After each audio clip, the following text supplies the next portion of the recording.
मित्रांनो, यापूर्वी आपण प्रॉब्लेम नंबर 3 जो आत्ताच आपण सॉल्व केला आणि त्यामध्ये आपल्याला त्यांनी जी पहिली मेथड सांगितलेली होती नेट ॲसेट मेथड और इंट्रॅन्सिक वर्थ मेथड, तर त्यानुसार आपण आपल्या शेअरचं व्हॅल्युएशन कॅल्क्युलेट केलं होतं.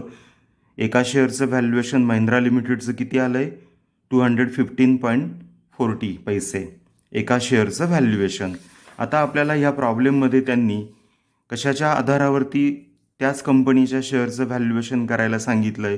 तर त्यांनी म्हटलं होतं बघा, calculate the value of one equity shares on the basis of intrinsic झाला आहे आपला. आता घ्यायचं आपल्याला इल्ड वर्थ. मग इल्ड मेथडनुसार किंवा त्या कंपनीचा जो काही इल्ड वर्थ आहे त्यानुसार कंपनीचा एका शेअरचं व्हॅल्युएशन किती ठरतं, तर ते आता आपण घेणार आहोत. तर चला मग मित्रांनो, आता आपण हा प्रॉब्लेम सॉल्व करूया. मित्रांनो, जेव्हा आपण इल्ड मेथडनुसार प्रॉब्लेम सॉल्व करतो तेव्हा त्याच्याही स्टेप्स आपल्याला माहीत असल्या पाहिजे.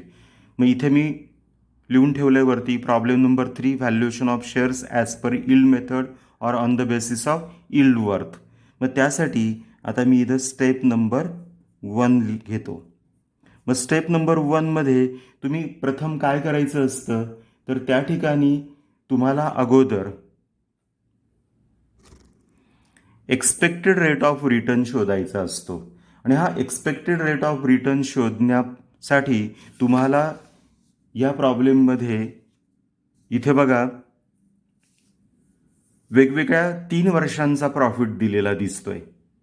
मग तो प्रॉफिट कन्सिडर करून हा एक्सपेक्टेड रेट ऑफ रिटर्न आपण शोधणार आहोत. मग चला मग आता आपण स्टेप नंबर 1कडे जाऊया. आणि त्या स्टेप नंबर 1चं मी टायटल देतो ह्या ठिकाणी profit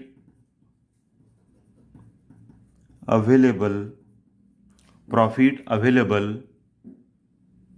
for equity share holders. Equity share होल्डरला किती प्रॉफिट अवेलेबल होणार आहे, तर तो आपण प्रथम शोधायचा. मग त्यासाठी आता परत एकदा आपण ह्या महिंद्रा लिमिटेडच्या प्रॉब्लेमकडे येऊया.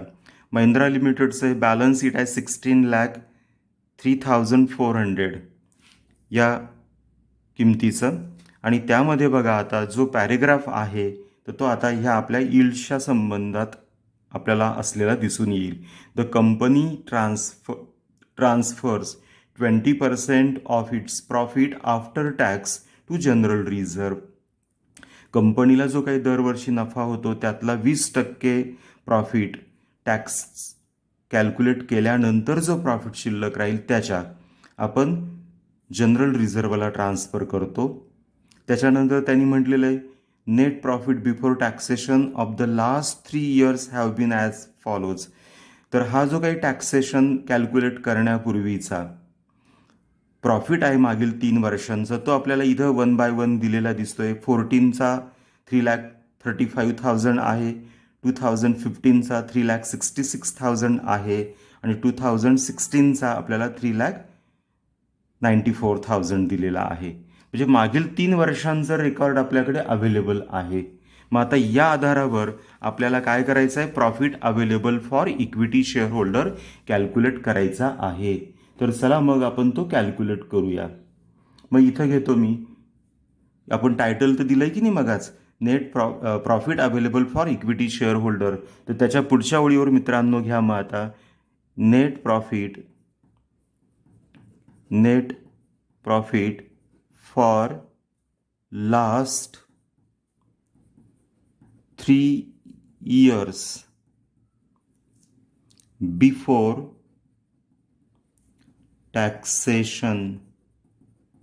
टॅक्सेशन चार्ज करण्यापूर्वीचा आपल्याला हा प्रॉफिट दिलेला दिसतोय.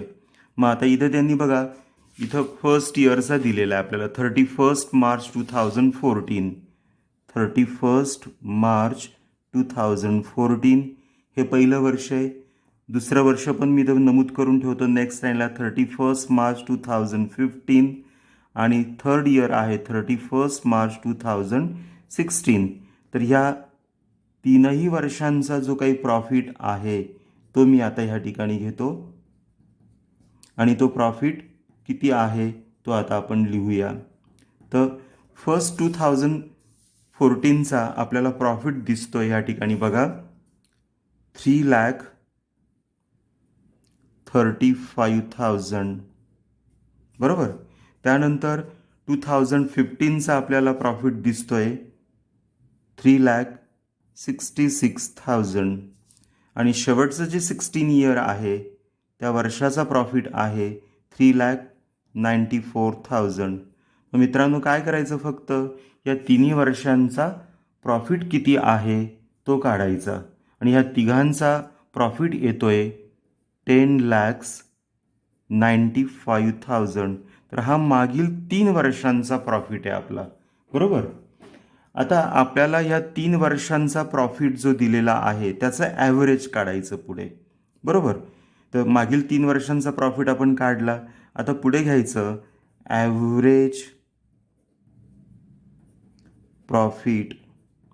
मग ॲव्हरेज प्रॉफिट आपण कसा घेत असतो, total profit divided by total number of years, बरोबर. मग आता यामध्ये फक्त फिगर्स टाका तुम्ही. टोटल प्रॉफिट आपण आत्ताच जस्ट कॅल्क्युलेट केला की नाही, इथे किती होता तो 10,95,000 is our total profit divided by total number of years. किती वर्ष होते, 1 2 3, बरोबर. हे 3 वर्ष म्हणून डिवायडेड बाय 3. मग डिवायडेड बाय 3 केल्यानंतर तुम्हाला ॲव्हरेज प्रॉफिट माहीत झाला आणि तो येतोय 3,65,000, बरोबर. ॲव्हरेज प्रॉफिट आपल्याला माहीत झाला 3,65,000. आता मित्रांनो प्रॉब्लेमकडे या. आता हा एका वर्षाचा आपला ॲव्हरेज प्रॉफिट आहे, पण ते काय म्हणतात इथं, the company transfer 20% of its profit after tax to general reserve. Tax calculate केल्यानंतर जो प्रॉफिट शिल्लक राहील त्याच्या 20% ते जनरल रिझर्वला ट्रान्सफर करता. मग आता इथे जो काही आपण ॲव्हरेज प्रॉफिट काढलेला आहे याच्यातनं प्रथम काय वजा केला पाहिजे, तर टॅक्स वजा केला पाहिजे, बरोबर. आणि टॅक्सेशनचा रेट आपल्याला प्रॉब्लेमच्या शेवटच्या ओळीवर दिलेला आहे बघा. मशनरी किंवा ॲव्हरेज इल्ड नंतर बघा the rate of tax is 50%. म्हणजेच या प्रॉफिटमधनं आपल्याला काय करावं लागेल, लेस करावं लागेल. लेस प्रोविजन फॉर टॅक्सेशन आणि ती किती आहे 50%. मग कशाच्या 50%, तर 3,65,000 मधनं, या रकमेमधनं मी या रकमेच्या 50%. मग काढा बरं किती, 3,65,000च्या 50% म्हणजेच 1,82,500 एवढी अमाऊंट आली, बरोबर की नाही, बरोबर. तर ही वजा करा त्यातनं. 3,65,000 मधनं provision for taxation of 50% minus केल्यानंतर मग बॅलन्स ऑफ प्रॉफिट आपल्याला माहीत झाला आणि तो बॅलन्स ऑफ प्रॉफिट तेवढाच असणार आहे 1,82,500, बरोबर. आता पुन्हा एकदा या प्रॉब्लेमकडे, मगाचं जे पहिलं वाक्य आहे, एकदा का तुम्ही टॅक्सेशन कॅल्क्युलेट केल्यानंतर जो प्रॉफिट शिल्लक राहतो त्या शिल्लक राहिलेल्या प्रॉफिटच्या 20% कुठं ट्रान्सफर करायला सांगितलेत त्यांनी, जनरल रिझर्वला. चला मग आता किती शिल्लक आहे इथं, बॅलन्स ऑफ प्रॉफिट 1,82,500. त्याच्या 20% ते आपल्याला काय करायला सांगतात, ट्रान्सफर करायला सांगतात. म्हणजेच पुन्हा तुमचा प्रॉफिट कमी झाला की नाही, म्हणून लेस 20% ऑफ जनरल रिझर्व. मग आता 1,82,500च्या 20% अमाऊंट काढा आणि ती किती येते मित्रांनो, ती येते 36,500 एवढी येते. तर ही सुद्धा आता आपण ट्रान्सफर केली, मग ती मायनस केली कशातनं, ह्या बॅलन्स ऑफ प्रॉफिटमधनं, आणि ती वजा केल्यानंतर आपल्याला अमाऊंट शिल्लक राहताना दिसते 1,46,000 एवढी रक्कम आता आपल्याकडे शिल्लक आहे. आणि ही जी काही शिल्लक रक्कम आहे तर आता ह्या 1,46,000वर किंवा 1,46,000वर अधिकार कोणाचा असणार आहे? तर इक्विटी शेअर होल्डरचा. आणि तेच आपण इथं टायटल दिलं होतं बघा पहिलं, profit available for equity share holder. बरोबर. तर हा जो काही 1,46,000चा बॅलन्स आपल्याला मिळाला, तर हा कोणासाठी अवेलेबल असणार आहे? इक्विटी शेअर होल्डरसाठी. म्हणून ह्या बॅलन्सला आता टायटल द्यायचं, profit available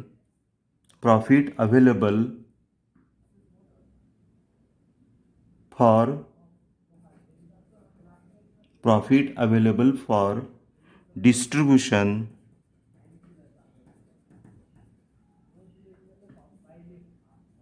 to equity share होल्डर्सला डिस्ट्रीब्यूट करण्यासाठी हा प्रॉफिट आपल्याला आता अवेलेबल आहे. तर या पद्धतीने मित्रांनो ही पहिली स्टेप्स आपण कंप्लीट करायची आणि ती कंप्लीट केलेली आहे. तर आता आपण जाऊया पुढच्या स्टेप्सकडे. मग आता दुसरी जी स्टेप आहे ती काय आहे? त्याचं टायटल मी दिली, स्टेप नंबर 2. बरोबर. आणि त्या स्टेप नंबर 2चं टायटल द्यायचं, calculation of expected rate of return. Calculation of expected rate of return. मग आता हा जो एक्सपेक्टेड रेट ऑफ रिटर्न आहे, तर तो कॅल्क्युलेट करण्यासाठीचा फॉर्म्युला आहे, जो मी तुम्हाला पूर्वीच सांगितलेला आहे व्हिडिओ क्रमांक 1मध्ये ह्या टॉपिकच्या. मग आता तो तुमचा ल नसेल तर तो या ठिकाणी टाका. मग काय आहे बरं तो फॉर्म्युला? तर तो आहे profit available for distribution to equity share holders divided by upon total paid up equity capital into 100. तर हा तो फॉर्म्युला आहे मित्रांनो. जर तुमचा तो अजूनही लर्न नसेल तर लर्न करा. Profit available for distribution to equity share holder, किंवा साधं म्हणा, profit available for equity share holder divided by total paid up equity capital into 100. मग आता यामध्ये फक्त काय करा मित्रांनो, फिगर्स टाका बरं. आता ही जी पहिली रक्कम आहे, profit available for distribution to equity share holder, just आपण ह्या स्टेप नंबर 1मध्ये आपण कॅल्क्युलेट केली की नाही? किती होती ती? 1,46,000. बरोबर. Upon total paid up equity capital.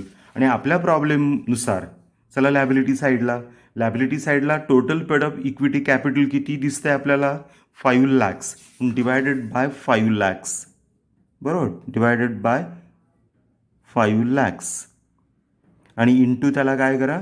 100 into 100. या पद्धतीने एकदा का तुम्ही हा फॉर्म्युला लिहिला, त्यामध्ये सर्व सम्स तुम्ही टाकल्या की आता आपल्याला तो सॉल्व करायचा आहे. आणि आता तो आपण जर सॉल्व केला तर आपल्याला त्याचं उत्तर येताना दिसतंय 29.20 एवढं. बरोबर, %. तर हे आलं आपलं दुसऱ्या स्टेपचं answer. Calculation of expected rate of return मिळाला आपल्याला 29.2 or 20. तर या पद्धतीने मित्रांनो सेकंड स्टेप आपण एकदा का कंप्लीट केली की आता आपण जाणार आहोत आपल्या थर्ड स्टेपकडे. तर चला मग आता पुढच्या स्टेप्सकडे. मी इथं लिहितो स्टेप नंबर 3. आणि या स्टेप नंबर 3मध्ये काय करायचं असतं? तर आपल्याला हा प्रॉब्लेम कोणत्या मेथडने सॉल्व करायला सांगितला आहे? यील्ड मेथडनुसार. मग यील्ड मेथडनुसार व्हॅल्युएशन ऑफ शेअरचं जो काही सूत्र किंवा जो फॉर्म्युला आहे तो या ठिकाणी घ्यायचा. मग इथं म्हणायचं valuation of shares as per as per yield, बरोबर. आणि मग ॲज पर यील्ड जो फॉर्म्युला आहे तो आहे expected rate of return divided by normal rate of return into paid up value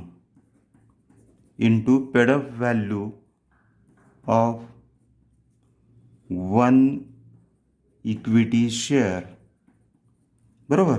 या पद्धतीने यील्ड मेथडनुसार आपल्याला आपल्या शेअरचं व्हॅल्युएशन माहीत होण्यासाठी हा फॉर्म्युला लर्न असला पाहिजे. आता यामध्ये फक्त आपण फिगर टाकत जाणार आहोत की आपल्याला यील्ड मेथडनुसार आपल्या शेअरचं व्हॅल्युएशन माहीत होईल. मग आता एक्सपेक्टेड रेट ऑफ रिटर्न कुठे असतो बरं हा एक्सपेक्टेड रेट ऑफ रिटर्न? तर जो आपण आता जस्ट आपल्या स्टेप नंबर 2 मध्ये कॅल्क्युलेट केला आहे बघा. इथे calculation of expected rate of return आणि किती होता तो 29.20 म्हणून तो इथं मी घेतला 29.2 म्हणा किंवा 20 म्हणा डिवायडेड बाय काय म्हटलं नॉर्मल रेट ऑफ रिटर्न. हा कुठे दिलेला असतो नॉर्मल रेट ऑफ रिटर्न? तर तो प्रॉब्लेममध्ये दिलेला असतो. चला बरं प्रॉब्लेम जो आपल्याला दिलेला महिंद्रा लिमिटेडचा तर त्या प्रॉब्लेमच्या 3rd पॅरेग्राफमध्ये बघा. तो मशिनरीज व्हॅल्यूड या वाक्यानंतर पुढचं वाक्य average yield in this type of business is 20%.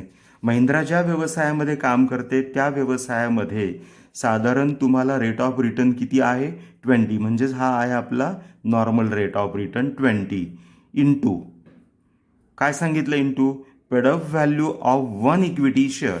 मग चला आता तुमच्या परत एकदा प्रॉब्लेमच्या लॅबिलिटी साईडला एका शेअरची पेडअप व्हॅल्यू आपल्याला किती दिलेली ती शोधायची. 5,000 इक्विटी शेअर्स ऑफ ₹100 ईच आणि आउटरला 5 lakhs म्हणजेच ₹100 फुल्ली पेडअप आहे. एका शेअरची व्हॅल्यू आहे 100 म्हणून इंटू 100 आणि सिम्पली आता हा काय करायचा सॉल्व करायचा.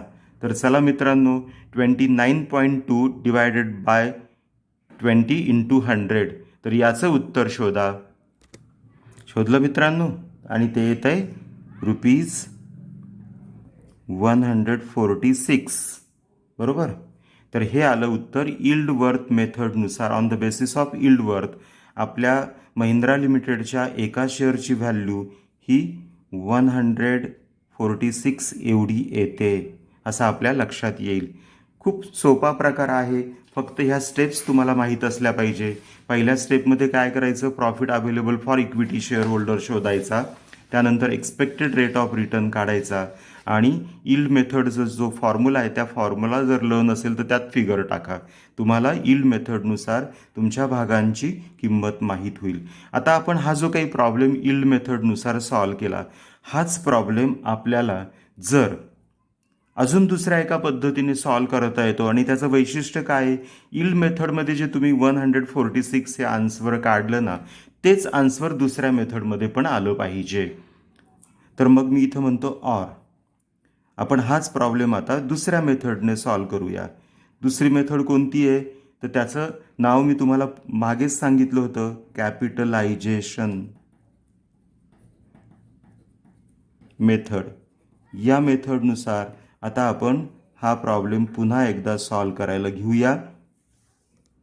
तर चला मग आता कॅपिटलायझेशन मेथडनुसार हेच आन्सर येतं का 146 ते आता आपण शोधूया. तर मित्रांनो कॅपिटलायझेशन मेथडच्या काही स्टेप्स आहेत तर त्याही लक्षात असू द्या. मी तर स्टेप नंबर 1 असं लिहितो. मग स्टेप नंबर 1 मध्ये काय करायचं तर प्रथम आपण या मेथडनुसार जर प्रॉब्लेम सॉल्व करणार असाल तर अगोदर तुम्हाला कॅपिटलाइज्ड व्हॅल्यू शोधावी लागते. म्हणून या स्टेप नंबर 1ला टायटल देऊया कॅल्क्युलेशन ऑफ कॅपिटलाइज्ड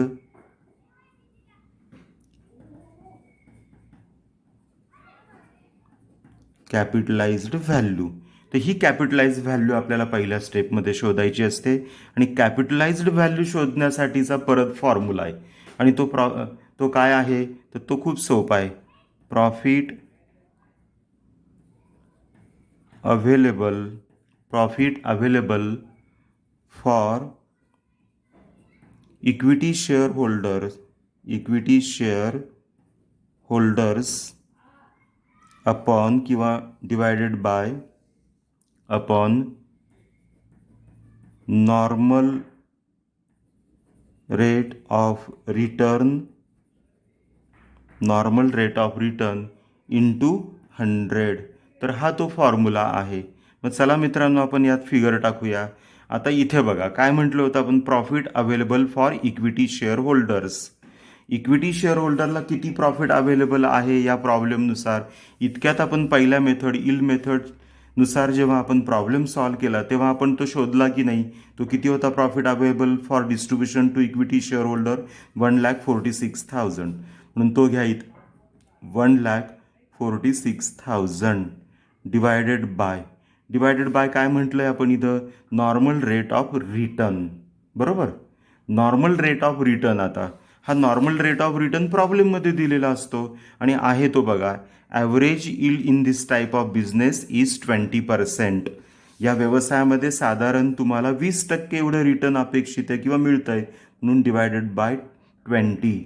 म्हणून 20ने काय करायचं, त्याला डिवाइड करायचं आणि इंटू 100 आणि करा बरं सॉल्व. आणि आता आपल्याला कॅपिटलाइज्ड व्हॅल्यू माहीत झाली आणि ती कॅपिटलाइज्ड व्हॅल्यू येते 7,30,000 एवढी. बरोबर, तर ही आली कॅपिटलाइज्ड व्हॅल्यू किंवा कॅपिटल म्हणा पाहिजे तर त्याला. आणि मग आता आपण या ठिकाणी आता कॅपिटलाइज्ड व्हॅल्यू शोधली की स्टेप नंबर 2 कडे जाणार आहोत. चला मग मी इथं टायटल देतो स्टेप नंबर 2. आणि काय आहे स्टेप नंबर 2, तर ती आहे valuation of shares as per capitalisation method. तर यानुसार आता आपल्याला ह्या एकूण शेअर्स किती आहे 5,000. तर ह्या 5,000ची 5,000 शेअर्सची आपल्याला इथे व्हॅल्यू शोधायची आहे. पर शेअर किती आहे तर ती शोधायची आहे. तर चला मग आता तर त्याच्यासाठी इथं आपण टायटल देऊया valuation of shares as per capitalisation method आणि मग इज इक्वल टू या मेथडनुसार त्याचा फॉर्म्युला काय आहे तर तो इथे लिहायचा, capitalised value divided by total number of equity shares. तर हा आहे capitalised value per equity share. तर तो शोधण्यासाठीचा फॉर्म्युला कॅपिटलाइज व्हॅल्यू. इतक्यातच आपण या पहिल्या स्टेपमध्ये शोधली की नाही. किती होती ती रक्कम 7,30,000. इथं घ्या 7,30,000 divided by total number of equity shares जे आपल्याला प्रॉब्लेममध्ये बॅलन्स शीटच्या लायबिलिटी साईडला दिलेले आहेत आणि ते किती आहेत 5,000 divided by 5,000. 7,30,000 divided by 5,000 is equal to आणि करा बरं सॉल्व. आणि बरोबर तुम्हाला या ठिकाणी उत्तर येताना दिसेल ₹146. बरोबर, 146 हे तुमचं capitalised value of one equity share या ठिकाणी येताना दिसेल. मग आता या ठिकाणी आपण कंपॅरिझन करूया मित्रांनो. चला बरं, तुम्ही या ठिकाणी बघा यील्ड मेथडचा जो पहिला भाग आहे त्या यील्ड मेथडनुसार तुम्ही तुमच्या भागांची व्हॅल्यू किती शोधली होती 146. बरोबर, आता जर तुम्हाला ही मेथड अवघड वाटते असं वाटलं तर यील्ड मेथडमधलीच हा दुसरा पार्ट आहे कॅपिटलायझेशन मेथडनुसार पण तुम्हाला शोधता येते आणि तिथं पण ते उत्तर तेच सेम यायला पाहिजे. यील्ड मेथडच्या या दोन्ही प्रकारांचं वैशिष्ट्य असं आहे की दोन्ही मेथडमध्ये येणारं उत्तर हे सारखंच असतं आणि ती किती येत आहे 146. म्हणजे तुम्ही कोणत्याही मेथडनुसार प्रॉब्लेम सॉल्व करा, तुम्हाला येणारं उत्तर हे सारखंच येताना दिसेल. फक्त इंट्रिन्सिक व्हॅल्यू मात्र वेगळी असते, एवढं लक्षात ठेवा. ती व्हॅल्यू आणि यील्ड व्हॅल्यू या दोघांमध्ये अंतर असतं, फरक असतो, एवढं मात्र लक्षात असू द्या. मित्रांनो, बऱ्याचदा काय होतं, काही वेळा प्रॉब्लेममध्ये तुम्हाला इथं ह्या इंट्रॅन्सिक वर्थ, यील्ड वर्थ याच्या व्यतिरिक्त अजून एक वाक्य येताना दिसतं की you are also require to calculate the fair value of shares. मग फेअर व्हॅल्यू म्हणजे काय, तर साधं सिम्पल आहे बघा. पहिल्या मेथडनुसार म्हणजे इंट्रिन्सिक व्हॅल्यू मेथडनुसार आणि यील्ड व्हॅल्यू मेथडनुसार जे उत्तर आले त्यांची टोटल किंवा त्याचे ॲव्हरेज फक्त घ्यायची असते. मग जर प्रॉब्लेममध्ये सांगितलं असेल तर मग काय करायचं, तर तो टायटल देतो मी, फेअर व्हॅल्यू ऑफ शेअर्स.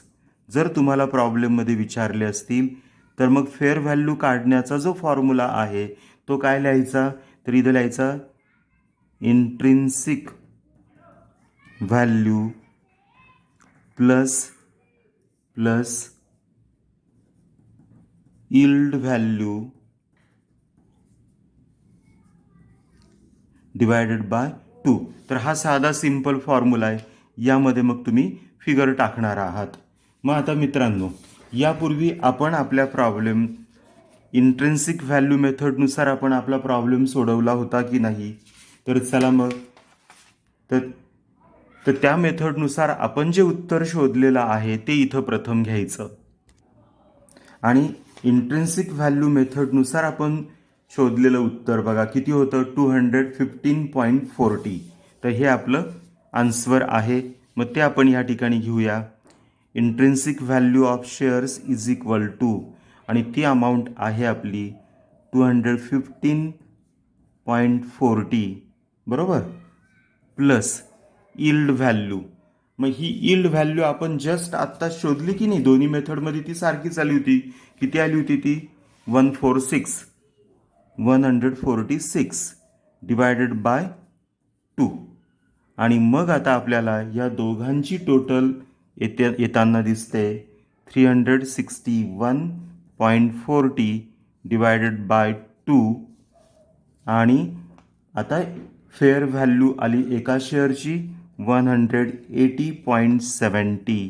तर हे आहे आपल्या शेअरच्या फेअर व्हॅल्यूचं आन्सर. तर या पद्धतीने जर तुम्हाला प्रॉब्लेममध्ये फेअर व्हॅल्यू विचारली असेल तर तीही कॅल्क्युलेट करता येते. Fair value is nothing but it is the total of this 2 answer divided by 2. तर या पद्धतीने आपण ती फेअर व्हॅल्यू कॅल्क्युलेट करणार आहोत. मी अपेक्षा व्यक्त करतो की तुम्हाला हा प्रॉब्लेम समजला असेल. धन्यवाद मित्रांनो.